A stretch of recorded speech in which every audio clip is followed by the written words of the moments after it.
আপনি জানেন কি ইরান বানিয়েছে একটি ভয়ঙ্কর ড্রোন যার নাম দিয়েছে শহীদ 149 গাজা। কিন্তু কেন এই ড্রোনটির নাম গাজা রাখা হলো, আর এই ড্রোনটি নিয়ে এত আলোচনা করার কারণটাই বা কি? ইরান ফিলিস্তিনের গাজা অঞ্চলের জনগণের সংগ্রাম ও প্রতিরোধের সমর্থনে এই ড্রোনটির নাম রাখে গাজা, যা অনেকে বলছে এটা নাকি আমেরিকার বিখ্যাত MQ-9 রিপার ড্রোনটির প্রায় হুবহু কপি। কিন্তু প্রশ্ন হলো, এটা কি সত্যি তার মতো এত শক্তিশালী? গাজা ড্রোনটি একটানা প্রায় 35 ঘন্টা আকাশে উঠতে পারে। শুধু তাই নয়, 1000 কিলোমিটারের বেশি দূরত্ব অতিক্রমও করতে পারে, মানে দেশের ভেতরে বসে দূরের শত্রুকে টার্গেট করতে সক্ষম। কিন্তু এ তো অনেক ড্রোনই পারে। এই ড্রোনটির কি স্পেশালিটি বা অ্যাডভান্টেজ রয়েছে?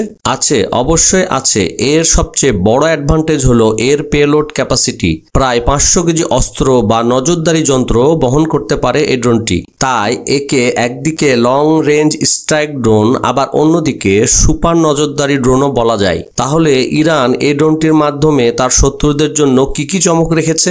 আসলে শহীদ 149 গাজা ড্রোনটি শুধু আক্রমণ করার জন্য নয়, সবার আগে সে তার লক্ষ্যকে শনাক্ত করে, তারপরে শত্রুর উপরে গুপ্ত নজরদারি করে, আর অবশেষে আকাশ থেকে কোঅর্ডিনেটেড হামলার মাধ্যমে শত্রুকে শেষ করে ফেলে, যা যুদ্ধক্ষেত্রে শত্রুর জন্য সত্যি এক দুঃস্বপ্নের ব্যাপার। এই ড্রোনটির ব্যাপারে আপনার মতামত কি কমেন্টে জানাতে ভুলবেন না। ভিডিওটি ভালো লাগলে একটি লাইক দিন, শেয়ার করুন আর সাবস্ক্রাইব করে রাখুন যাতে পরবর্তী ভিডিও মিস না হয়ে যায়। ধন্যবাদ।